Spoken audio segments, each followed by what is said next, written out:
Hi, Brian. Hi there.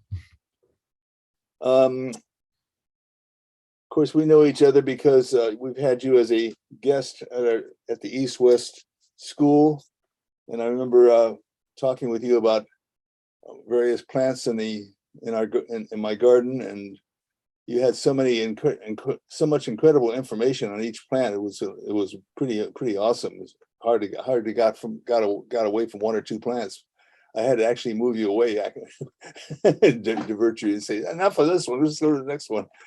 But Brian, you are not known widely amongst the herbal community, and certainly not amongst my students, but hopefully this is going to be an effort to have you be more widely known.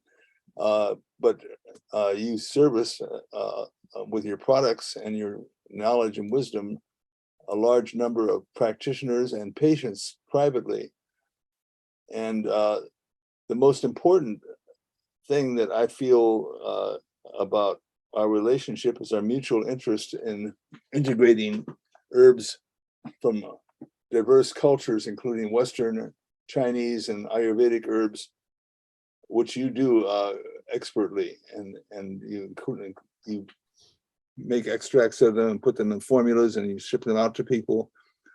And you seem to have a unique understanding of this process that I wanted to definitely explore with you. And in case people don't know a little about you, you're an acupuncturist, an herbalist, and a botanist.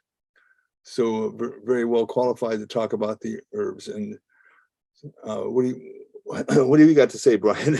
I've run out of things to say here. Well, I got into herbal medicine through kind of the back door in that.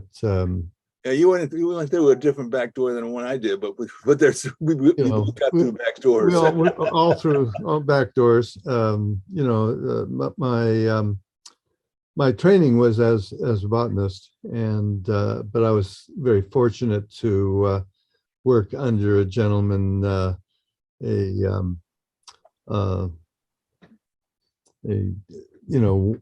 white professor who decided to study the Amazonian tribes' use of plants, not by studying them, but actually by becoming a member of one of the tribes in the Amazon.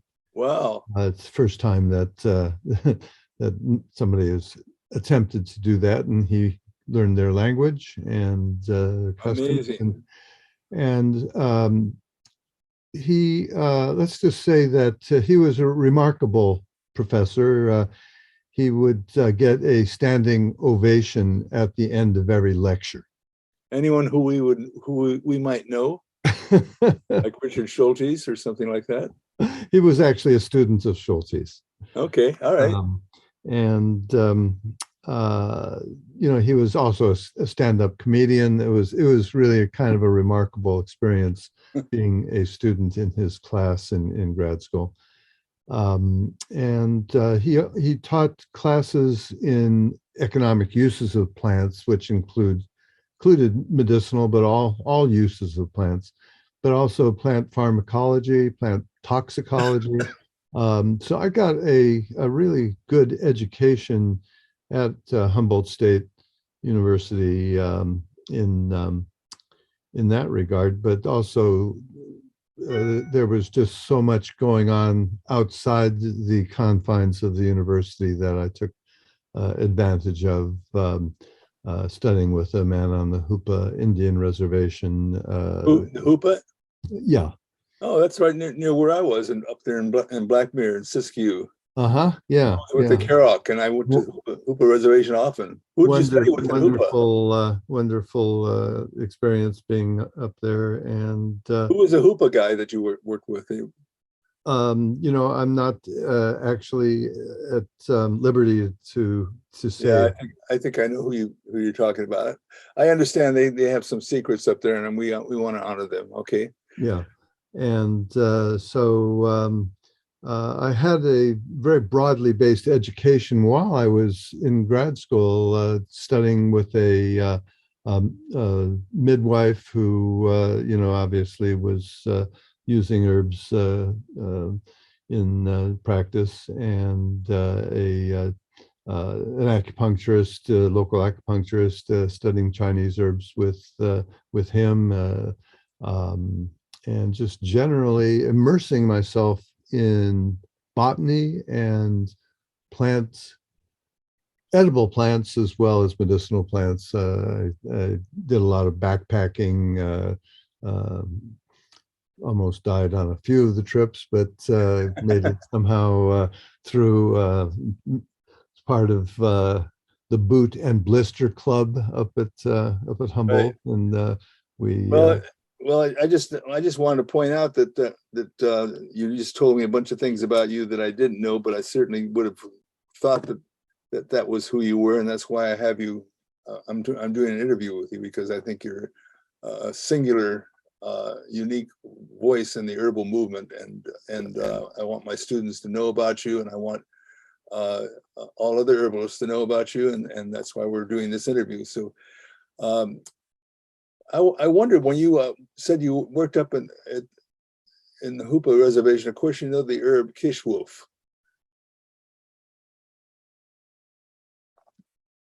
Are you there? Yeah. It's a ligusticum Was that gray eye, I believe? grayi, yes. Gray eye, yeah. Yeah, I use That was a sacred herb of the people there. it certainly. I think all of the ligusticums are sacred as far as I'm concerned. Well, they use it in all their ceremonies, and yeah. it's a very hard herb to dig. I have to say, it grows out of these rocks. Yeah. And however, there's one secret that I learned only after I went back to the Black Bear community years afterwards, because the Kerouac Indians, who are neighbors, are actually part of the Hoopa tribe, the extension of the Hoopa tribe. I would think they were the salmon and forks of Salmon River there. They used to have a ritual, world renewal ceremony in which the medicine man would climb up a mountain all by himself, and he would come down with herbs and lead the ceremony, world renewal ceremony, at a place called Ishi Pishi Falls. I don't know if you ever was there. I was not. No. And the only place where I actually was able to find Ligusticum grayi or kishwolf was upriver near Mount Shasta, where it was easy to get the root there, because it's a substantially big root. It's not a little spindly one like we get with the Western leverages. And because it was growing out of the side of a mountain, I could actually dig it, and the rocks would fall down, and was able to get the root out.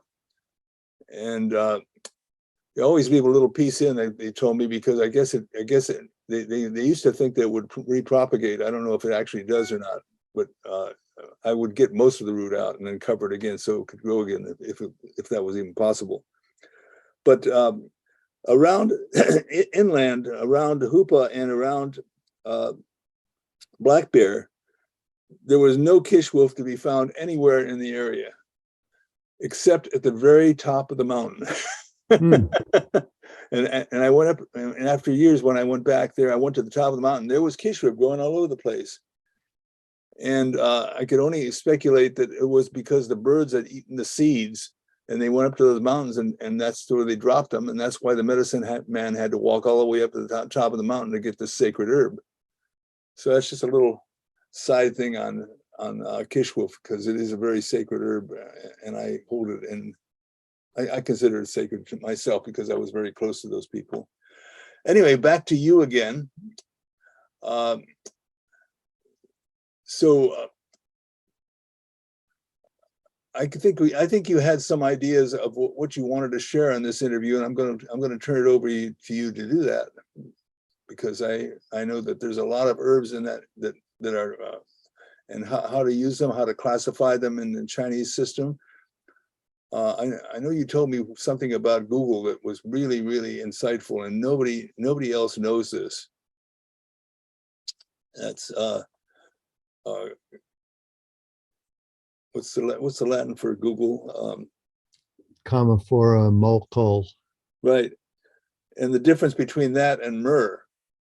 And you said that Google is more water soluble. That's what I remember you telling me. It's actually, yeah, more alcohol soluble.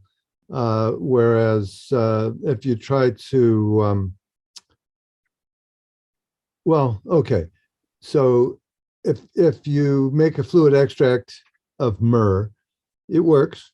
You know, I use pure alcohol, 96% ethyl alcohol, Yeah, because in water, it's pretty goopy. myrrh just turns into bubble gum.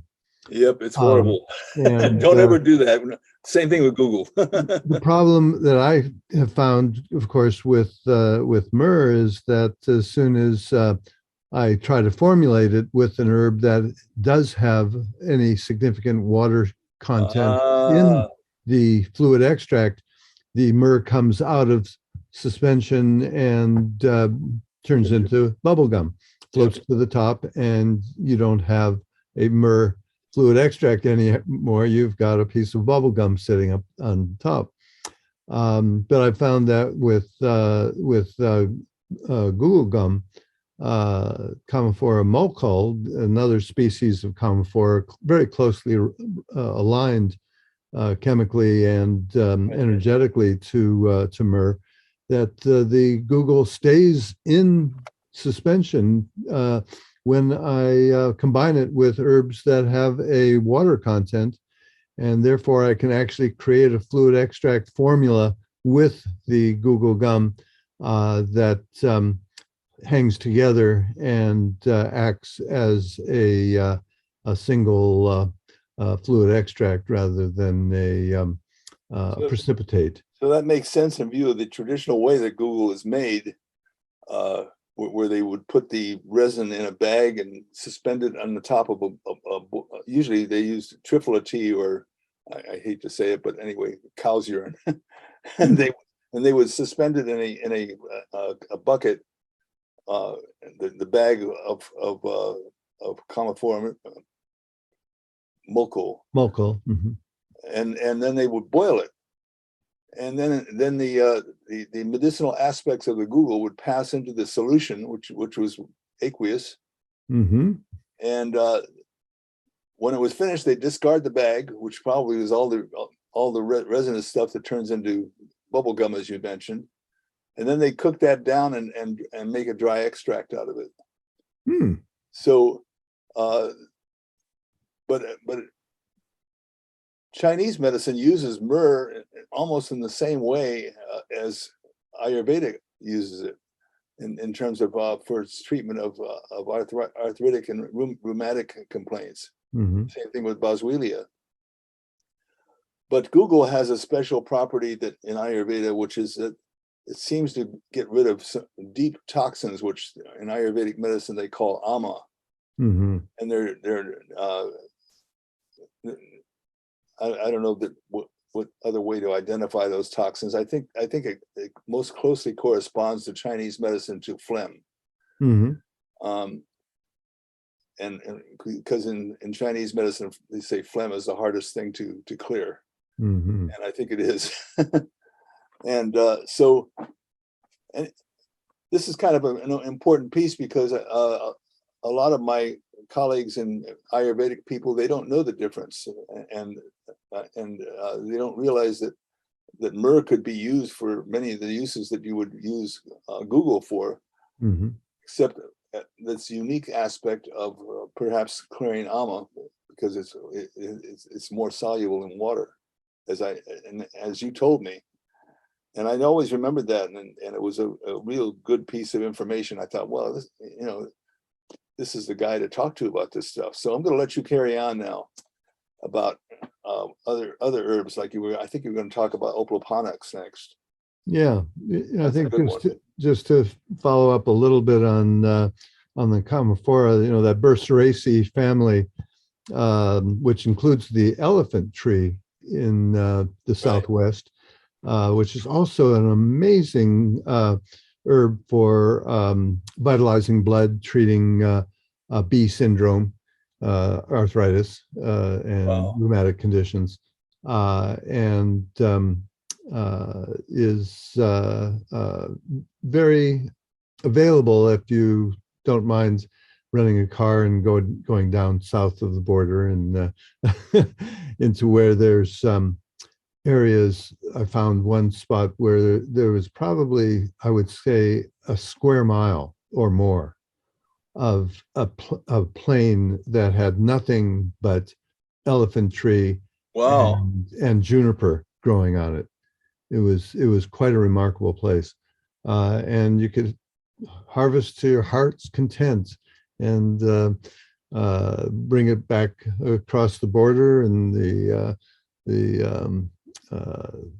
immigration and customs would look at it and go, this is interesting, and okay, see you. So would you take the resins off the plant or the whole plant? So basically, the nice thing about the twigs, which was the part, not so much the resin, but the twigs was the part that native tribes use, is that it makes a wonderful fluid extract, which is very soluble in water and alcohol, and has, in my estimation, a slightly greater vitalized blood. It's not quite break blood, but it works with break blood herbs. If you're treating a uterine fibroid or something that you need break blood herbs in combination with that. So there's, you mentioned, of course, Boswellia or Olibanum, which is also a very closely related member of the Burseraceae family. Right. And they all have very, they work together. And, I would say, to me, Mulcol, Comiphora Mulcol, and Boswellia are almost duo. Yes, absolutely. Putting it together, you get something that's much more effective than either one separately. Yeah, Duyao, by the way, for everyone, is the idea of using two herbs to do the job of one, and it covers a wider physiological basis of treatment. Yeah, we think of them as sisters. Right. That they really are pulling. They're part of the same family, and they're trying to support that family member together. And it's kind of like albizia flowers and albizia bark are duo. They work together. I've always thought that too. So anyway, that's a little bit about more about the Burseraceae family, which is the Burseraceae, the frankincense. When I was there, that's Boswellia or frankincense, same thing. Yes. We were in the Arabia Peninsula, visited that area, and we actually saw the plants growing. Mm-hmm. And all these things are endangered. Somewhat, Google particularly, because a lot of it is used in India. Mm-hmm. And I don't know. Have you thought about the idea that people could start using our own native resources like elephant tree? Because I never knew that has that kind of relationship. Absolutely, I think that, well, for one thing, in the Southern California desert, there's only one or two little spots where you can find the elephant tree, and there's maybe 13, 15 plants total in this area. So it's just not enough to harvest locally in California. But if you go down to Mexico, There are areas where, the elephant tree really comes into its own, and there's literally thousands of plants to Right. harvest, and you can't I know that possibly compare the population. you uniquely have extracts of all of these. I don't know if you have elephant tree or not in your repertoire of 650 different extracts that you make, but uh, you uniquely have these, and as you can tell from Brian's talking, he knows this stuff pretty much in depth. He's a real treasure, and the the ability to be able to speak from a planetary perspective. In other words, finding the value of herbs all over the world and their relationships to each other. And he uses them in his products, and he formulates Chinese herbal products with local herbs in them and so forth very effectively. Right. Okay. Onward and upward. Maybe we should talk about other plants that you had on your agenda. Well, let's see if I can share the screen and put our friends, our illustrious friends, Yeah, the horrible plant. Oplopanax horridum. It is horridum. And my first experience with this plant was when I worked on the Canadian border in Idaho, up in the Panhandle, as a customs agent, and went hiking into the forest, which was just west of what's it, Glacier Park, I guess. Right. And was in a canyon that had steep walls literally on both sides, and maybe about 6 or 8 feet of level ground between the two walls. Wow. And it was most interesting because the Devil's Club, the Oplopanax, takes over almost as a monoculture by sending stolons over the ground and then shooting up another plant. So there are just millions of these plants on both sides of me. And every step I took, my foot would come down onto one of these stolons, and then the top of the plant, above ground portion, would whip out at me and try to hit me in the head. And you can understand that something in the picture like this hits you in the head, it's not pleasant. Yeah, no. So trying to wend my way through this particular forest was an incredible experience. But I got a firsthand account of what this plant is, and just how nasty it is physically. Even with leather gloves, these go right through leather gloves. Right. So it's formidable working with this plant, but it is well worth the effort. This, of course, is in the Araliaceae, the ginseng family, and it even kind of kicks us with its name Oplopanax. So the Panax ginseng name is actually part of the generic name of this genus. Right.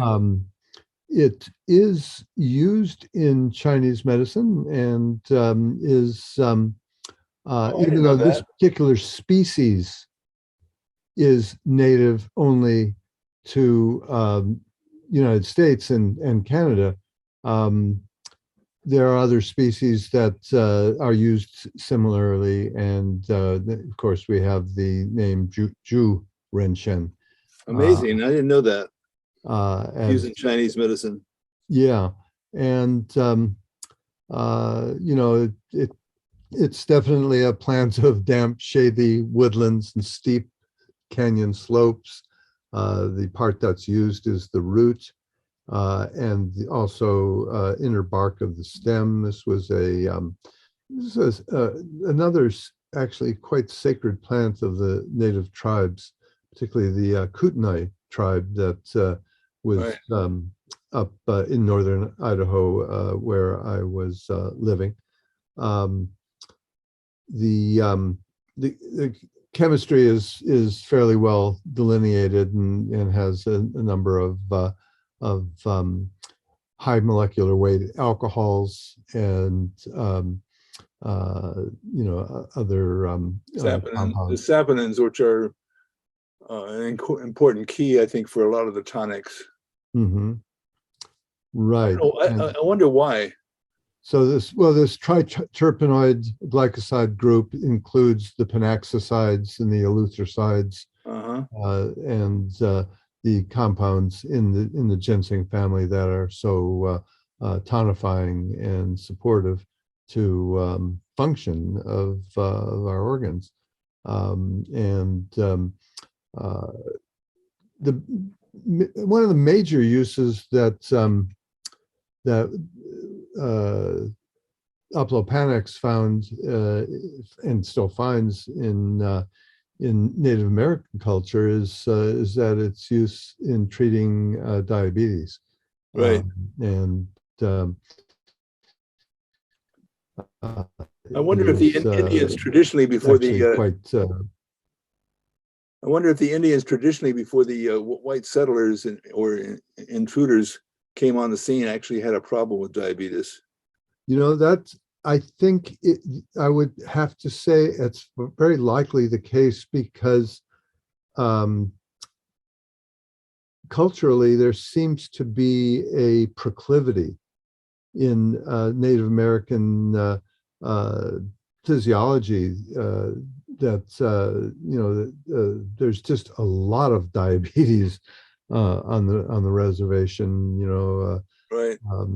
I've treated a number of Native American folks, including a gentleman back in the 70s and 80s by the name of Rolling Thunder.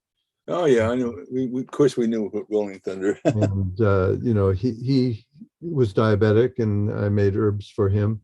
Um, uh, he was quite an interesting individual, as you Yeah, he was.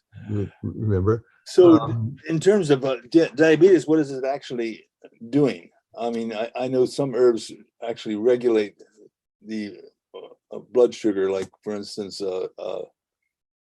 juniper leaves, but it doesn't cure diabetes. But how does oplopanix actually work in terms of treating? the well, obviously it has many different functions, anti-inflammatory being one of them. And as we know, basically any disease process, any conformation from a Chinese medical standpoint, virtually is an inflammatory conformation. Everything from a common cold up to cancer is basically inflammatory. So when you start working with herbs that are powerfully anti-inflammatory, right there, you're assisting the body to reduce the effects of a disconformation in the body, and this is certainly one of the herbs that will address that. The more broadly speaking, I would say that this is an herb for what we call metabolic syndrome, syndrome X, and this includes people who are obese and have dysregulation of pancreas and high blood sugar and that type of thing. Right. And one of the ways that Oplopanax and Panax, ginseng as well, work is that it improves the actual function of the pancreas and increases the sensitivity to the my brain's not jumping on what is the substance that is mostly produced by the pancreas that Insulin, yeah. insulin, thank you, increases the sensitivity to insulin so that the body is actually able to utilize the sugar and to. So I would imagine that aquaponics has a cool energy, right? It's different than Panax in that regard. This is correct. Yeah, it has a cooling rather than a warming function. And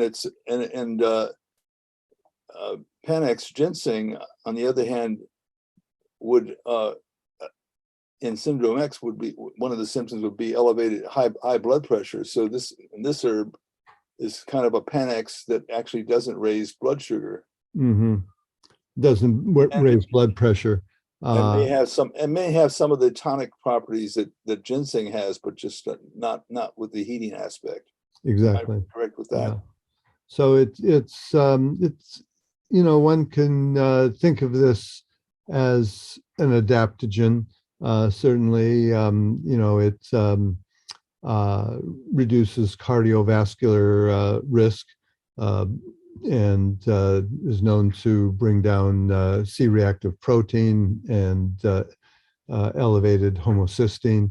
Also reduce elevated inducible nitric oxide. And these are all indicators of what we call metabolic syndrome or syndrome X. Right. And so bringing down those inflammatory mediators is really important. Any hints on how you would harvest this herb? Very carefully. Okay. In other words, everybody's on their own to figure out how to get it. Gloves. No, one needs to come in with double gloved hands, for one thing.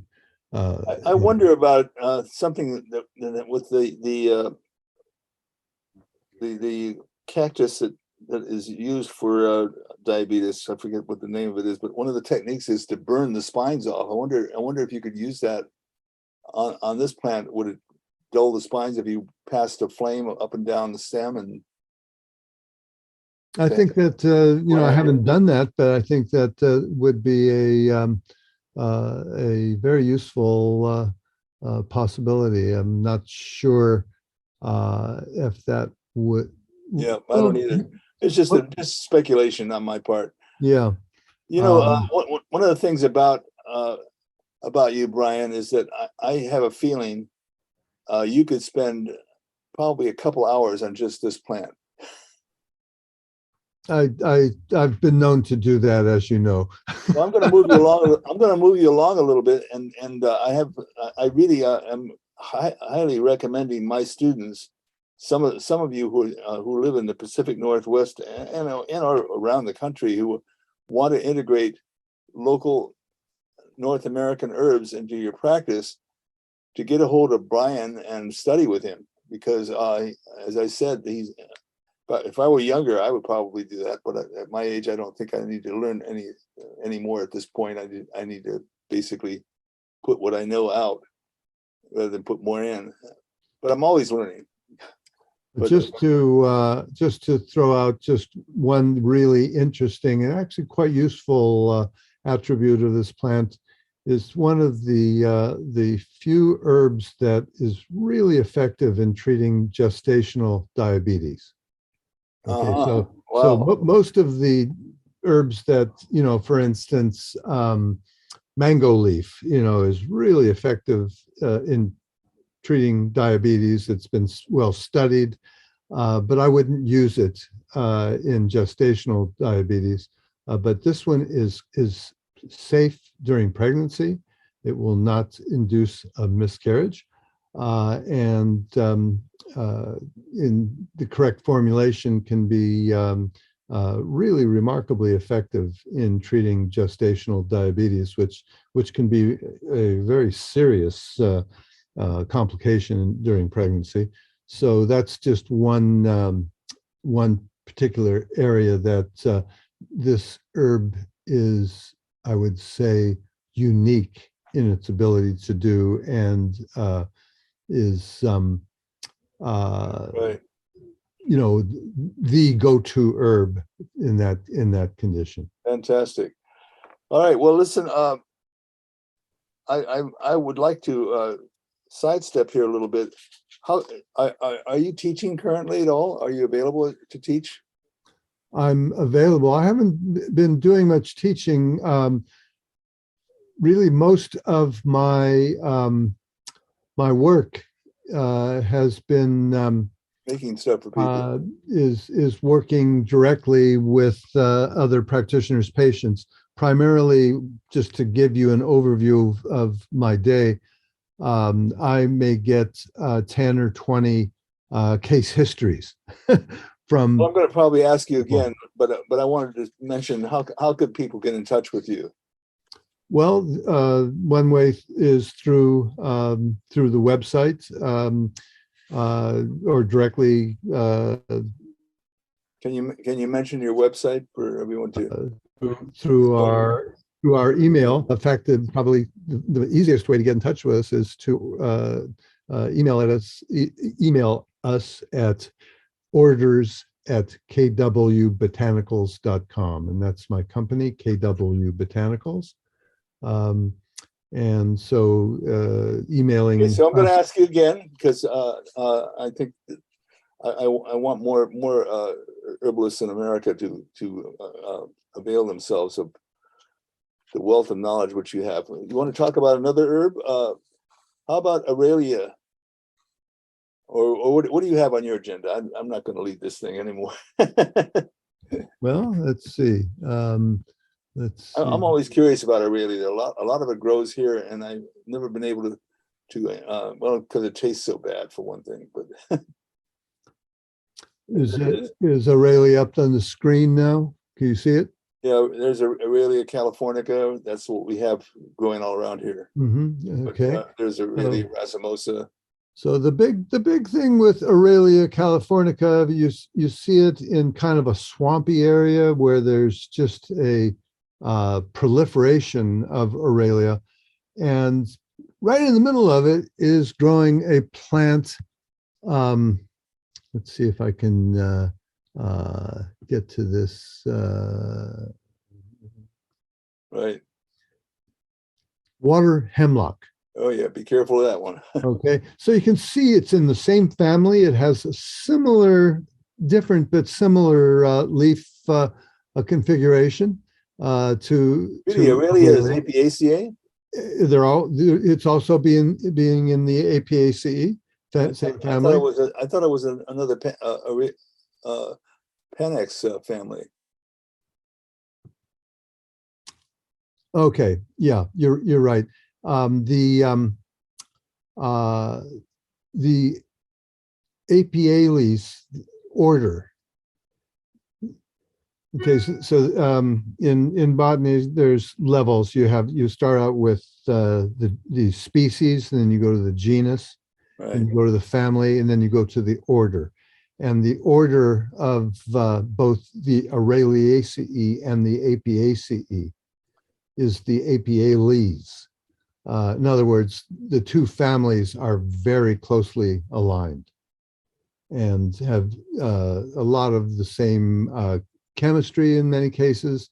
And Aurelia and Apiaceae were Aureliaceae and Apiaceae. Wow, I didn't know that. Yeah. So but as you can see, even they both have a similar right. umbel flower structure, and in fact, if you weren't careful, you would perhaps dig up a water hemlock with the Aurelia, because they literally grow together. in many cases. I've seen the water hemlock right in the middle of a patch of Aurelia. And if you imbibed the water hemlock, it would be the last thing you ever ate. It is considered the most toxic plant on the planet. The reports of on the planet, the whole on the world. planet Wow. is that taking a bite of this plant causes the spine to become straight and rigid to the point of the spine breaking. Green fluid coming out every orifice in the body, Oh my and God. death following within about 30 minutes. Is that what happened to Socrates? No, that is not water hemlock, but poison hemlock.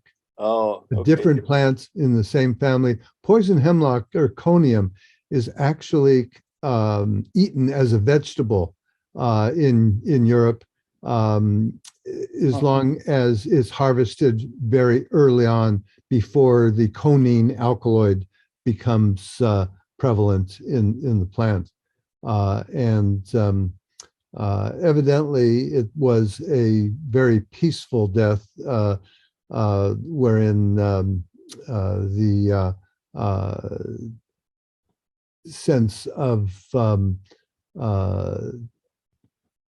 The nervous system shut. nervous system shutting down starts at the feet sections. and works up through the body until it gets to the heart, and the heart stops. And it allowed Socrates to hold forth up to the last Exactly, moment. up to the last minute.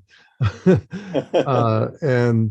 it's a very different plant than water hemlock. Not water hemlock. Okay, so everybody should take note of this. These plants are dangerous, and you need to distinguish them. So in Chinese medicine, in China, one of the species of Aurelia cordata was considered a substitute or equivalent of the du huo, but in some cases was called du dongui, and has obviously some characteristics. So du huo, that's a ligusticum, isn't it? Du huo is a ligusticum. Yeah. And, it's got many uses, but its specific use, I think, that I most use it for is arthritic and rheumatic problems, circulation. And that's certainly what I believe the elk clover, or Aurelia californica, where that shines. For bee syndrome, for damp bee syndrome, and also for wandering bee syndrome, where the pain kind of shoots into various joints and wanders around the body. And of course, you use the root, right? Yes, it's the root. And interestingly enough, if you dig the root of cicuta, the water hemlock, and the Aurelia, they are remarkably similar. I mean, and they're very strange roots. They're in spirals, and they have these chambers at each spiral junction. There's a chamber, and in the case of water hemlock, the each one of these chambers has this green, terribly nauseous liquid. And not so in Aurelia. So that's one way to know the difference. Years ago, I used to think that for every good plant in an area, there was a plant that resembled it that wasn't so good. And a lot of times that I think that that's true.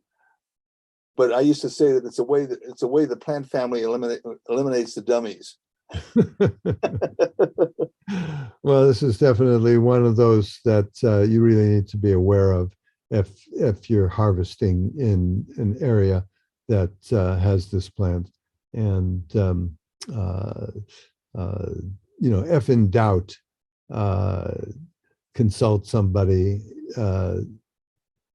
I would say consult somebody who understands, the difference.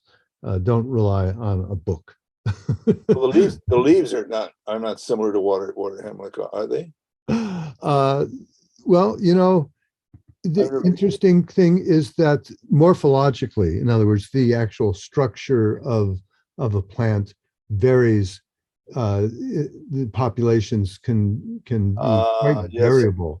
And even though this particular picture shows a leaf structure that's quite different than the leaf structure of the Aralia in this slide, I've seen water hemlock that looks remarkably similar to in other words, it doesn't have the dentate leaf structure. It has what they call entire leaf structures where there's margins are smooth. That would throw me off. I think I'd be a dummy in that case. So one of the ways to tell is by the root itself and the nauseous substance coming out of the water hemlock root. But even before that, there's a difference in coloration, as you can see, and that difference in coloration is pretty telling. So you broke up a little bit when you started the phrase one of the ways. Okay, so yeah, one of the methods of determining morphologically, just looking at the leaf structure, is that even though the leaf structure of the water hemlock may have what we call entire leaves without the dentation in the margins, so the margin of the plant may be smooth, similar to the look of the Aralia. The difference in coloration is very telling. The I see, lighter green with a little bit of mottling, whereas the Aralias are, have a very, very particular look to them, as you can see. And so if you're paying attention, this should not be a problem. Okay, let's go on to another plant. Okay, anything in particular you want to play with? Oh, I don't know. What's that one there? What is that? This is just as a that's the Aralia again. This is an Aralia. Most of the Aralias are actually trees. And so if you go to trees? Yes. If you go to Hawaii, for instance, to the botanical gardens, and you'll see Aralia trees, and this is the flower and fruit of Aralia. This particular tree is 200 feet tall. Wow. So they're not all these diminutive. Is that indigenous to Hawaii or introduced? This is actually at the McBride Botanical Gardens in Hawaii. Okay. Yeah. So if you go there, they actually have a very nice collection of tree Aralias, and it's quite spectacular. As you can see, this is an amazing plant. It just jumps out at you. So Aralias are a diverse lot themselves, and I don't know that there's been a lot of study of the medicinal properties of the tree Aralias. There very well may be. I'm just not familiar with it. So I'm going to let you choose other plants, but I know that you have other people harvesting a lot of your plants for you now, but I know at one time you used to go out and do a lot of it yourself. And yeah, that's a good one to talk about. This is just really has to be one of my favorite plants in regards to how beautiful it is. This is Asclepias tuberosa, pleurisy root. And we have a number of species in this genus, the Asclepias genus. By the way, this genus was named after the Greek, sometimes considered the father of herbal medicine. Yeah, of course, yeah. Asclepius, who was an herbalist and a botanist. This takes us back to Hippocrates, who made the statement that you cannot be an effective healer without being a botanist. Huh. So, basically, what he was saying, it was the same thing that healers have been saying, up until we got into this pharmaceutical phase of medicine in the last 100 years, is that you really need to know your plants.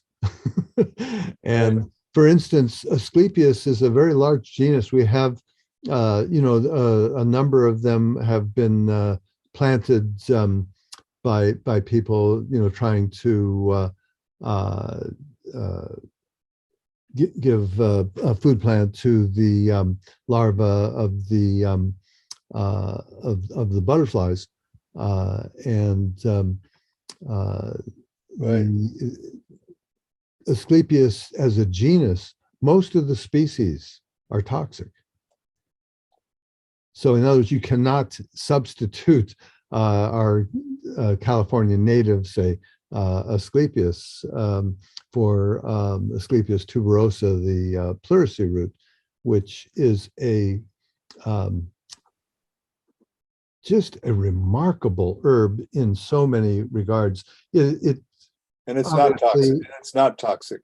It's not toxic. It's Does it have? Is there one that has purple flowers or blue flowers? Oh, there's Asclepias of every color you can imagine. Yeah, that's what I thought. It's a lovely horticultural plant genus to play with. I found that growing pleurisy root in California, it's an eastern native, and I've got one plant that's holding on, but it's not an easy plant to grow in California. It's just, I don't think we have the correct soil. I have one that has purple blue flowers, and I bet you, and I never used it, so probably it's a good thing, because it would be a different species, because this particular plant, the flowers, sometimes they're a little yellow color, but for the most part, this is the coloration that you'll run into. My first,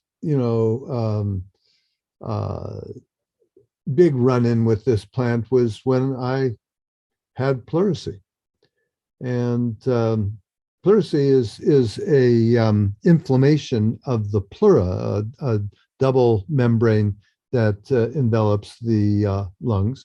Right. And it's very, very painful. It's basically every time you breathe in, it hurts. And the way that I treated this was to make a formula with a heavy emphasis on the pleurisy root, and then go on a stiff uphill bicycle ride out at Point Reyes. And after about 15 minutes of a great deal of pain, I heard a large pop coming out of my chest. Wow. And my lungs expanded to twice the size that they could have been, with the pleurisy, which, causes an adhesion between the two layers of the pleura that Right. prevents the lungs from actually expanding fully. Right. And the pain was gone and the pleurisy was gone. Amazing. So Amazing. it's one way to treat pleurisy, which is not a really common problem Take for a pleurisy lot of route people. and an uphill bike ride. But it's also one of the things to know from a Chinese medical standpoint is that the Asclepiadaceae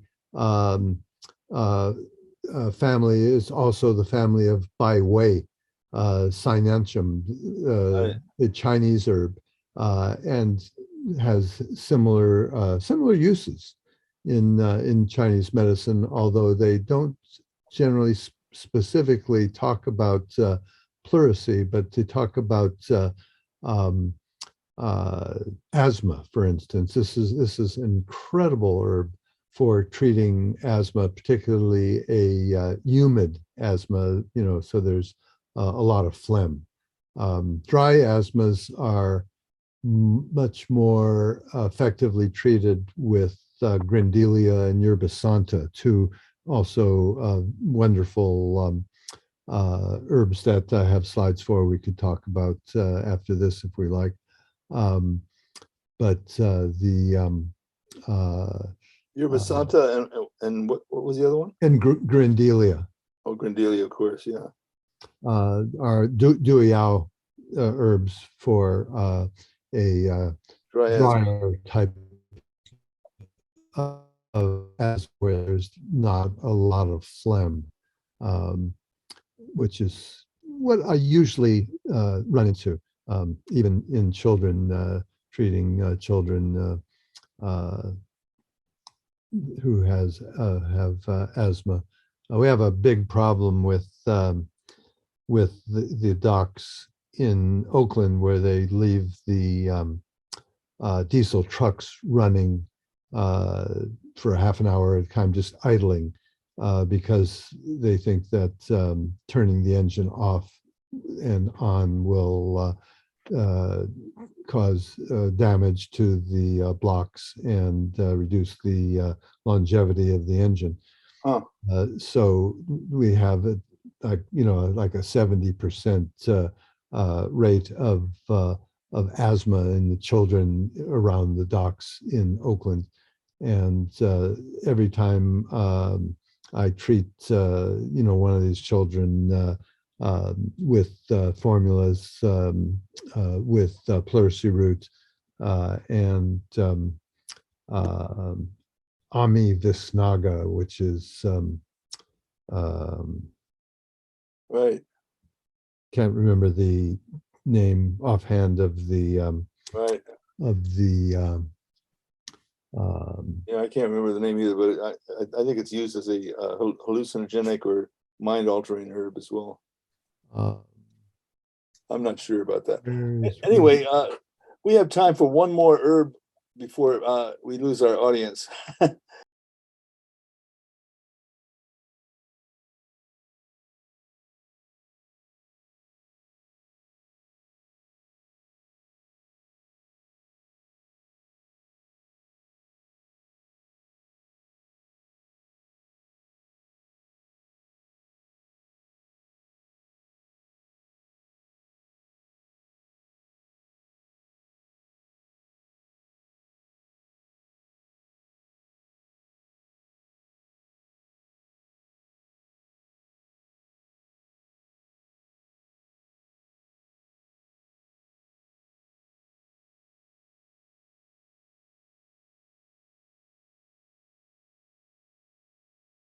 to hold forth on opossum. You can hold forth on opossum. It's Yeah, it's just to use it internally. Show that that opossum genus,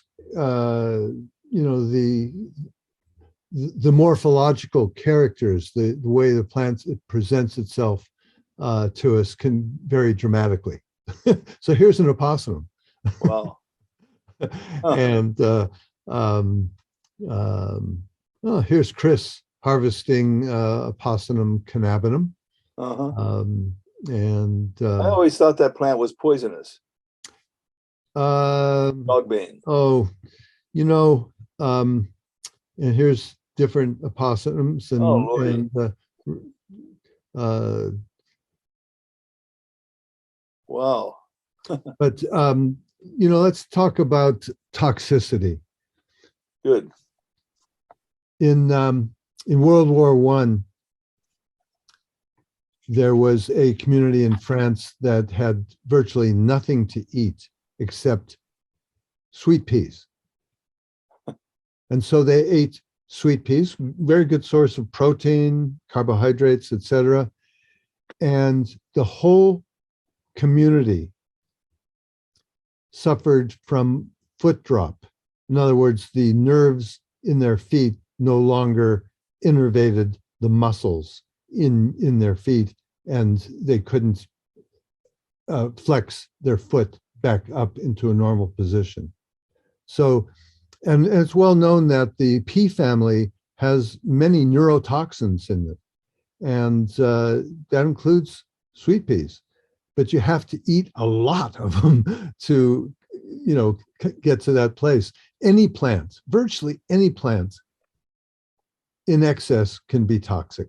You have to know the dosage, and you have to know how to formulate it. And you can reduce the toxicity of many, even aconite, for instance. Of course, we can reduce the toxicity by how we formulate that plant, and obviously the amount that we use in a formula. So the whole idea of a plant being toxic is somewhat of a slippery slope, in the sense that virtually any of these plants could be toxic if it's used in excess or with the wrong person at the wrong time. So right. Understanding the plant and understanding the conformation of the patient that you're treating is critical. Opossum is an incredibly useful plant in treating tachycardia and dysrhythmias, heart arrhythmias, and high blood pressure. And it also works, it's an anti-cancer herb that works alongside, for instance, there's an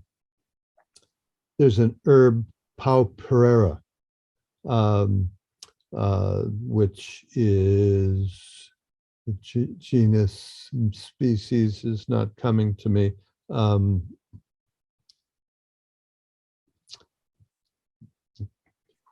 Can't remember offhand the Latin name on that, but the two are dual in the sense that the opossum, or its very close sister plant, Rauwolfia, is utilized together with the Pau Pereira. Are you telling me the opossum and Rauwolfia are related? Very closely, very closely. Wow. And in fact, when you're treating the most severe high blood pressure, I use the two together. Huh. In other words, somebody comes in with 180 over 120. That's, a medical emergency. Obviously they're referred to the ER immediately. But one way of addressing that, because some people go away from the ER, with medication, and their blood pressures are still ridiculously high. And the use of opossum and Rauwolfia together can bring that down into the 120 over 80 range within 30 minutes of administering.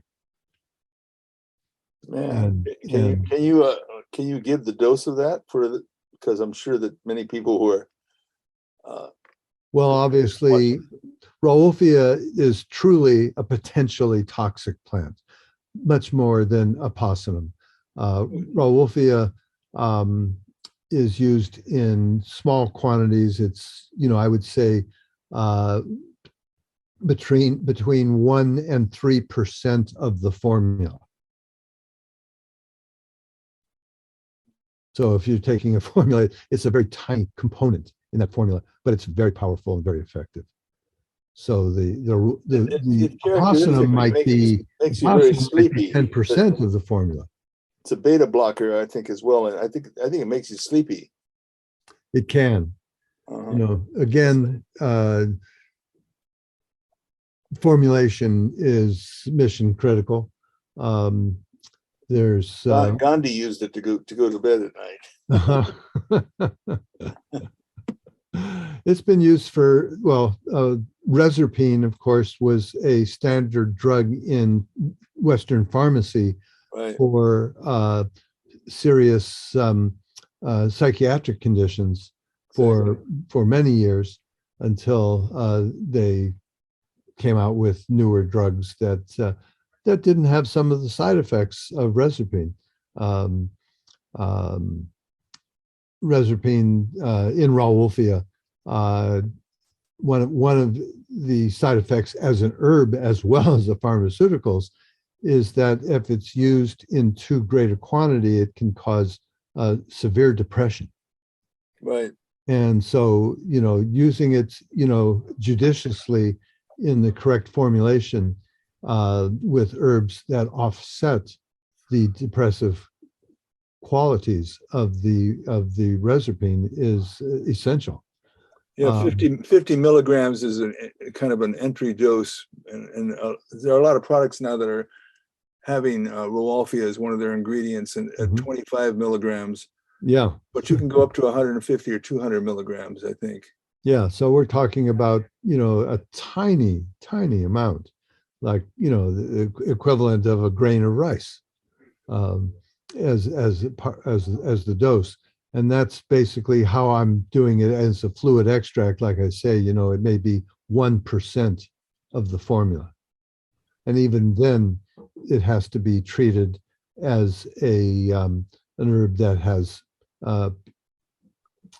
adverse effects that need to be offset by other herbs in the formulation. Good. I'm glad we're talking about Rauwolfia, but let's get back to Apocynon. Okay, so Apocynon, is known as dogbane or Indian hemp. In Chinese medicine is luo buma, and is actually a staple in Chinese medicine as well as Western herbal medicine. It's the whole plant gathered in bloom that is used. I extracted in 60% ethanol, ethyl alcohol. So it's basically what we call a hydroalcoholic extract, hydro water alcoholic alcohol. So 40% water and 60% alcohol. And in many cases, there are different active ingredients in in an herb that have different solubilities. Some are more soluble in water, some are more soluble in alcohol, some are insoluble or very soluble in both. So it is really important to know something about the chemistry of these plants when you're extracting them. For instance, there's a plant that's very popular called Paudarco, Tabebuia, which is a beautiful tree, subtropical tree. Grows proliferation in Hawaii. The active ingredient, lapicol, and it's one of these plants, it's a rarity in that it has only one substance in the plant that is responsible for most of the Right, you're talking about Pau d'Arco now, right? South Arco, yeah. So And so Laprocal you is the can one. go So into a natural food store and get all the tea bags of Pau d'Arco you want and make tea with it. Except the only problem is that Lapicol is in it is completely insoluble in boiling water. It's very soluble in ethanol, ethyl alcohol. wow. So in order to actually get anything out of the plant, you have to have a minimum of 70% ethanol in the fluid extract. So making a tea out of Pau d'Arco Doesn't work. is of no value whatsoever. Fascinating. You know, I didn't know that, and I used to throw it in my anti-cancer teas that I used to put together, that I used to put together. and it's unusual. You know, I'd say most plants have active ingredients that are soluble in both water and hot water and Right. alcohol. Right. So it's fairly typical that you can take a plant that would, you know, be a fluid extract or a capsule, and you could make a tea out of it, and it would have a physiological effect that you're looking for. I'm just saying that there's certain ones that, like for instance, Dongui is used by midwives to stimulate contractions Right. to enable a pregnancy to progress when it's not progressing. The only problem there is that an alcoholic extract of Dongui will quell contractions. It actually is an anticonvulsant and will stop contractions, whereas the tea of Dongui, water extract, hot water extract, will increase the contractions and help progression of labor. So most Well, these midwives know this, but not all. I've run into midwives who are using the fluid extract of Dongui to enhance contractions, and they didn't realize they were doing just the opposite. Yeah, they're phenomenal. Well, I just don't know how to end this thing, because Brian, you are, again, as I'm saying, I'm raving about you and what you know. So this is a Brian Weissbuch. Do you pronounce it Weiss or Weiss? Either way, sprechen Sie Deutsch? I don't, but I know enough that the W's are V's. Yeah, Weissbuch. Weissbuch. White book or book of knowledge. Is that what it, oh, that's right. That's what it means. Well, you are. I guess you were destined. So this is Brian Weissbuch's website, and information about how to contact him, what he's about, his formulas. He does private consultations with people and prescribes his formulas to them, integrating herbs from all around the world. He's truly a very advanced planetary herbalist. Thank you so much, Brian. My pleasure. Good talking with you.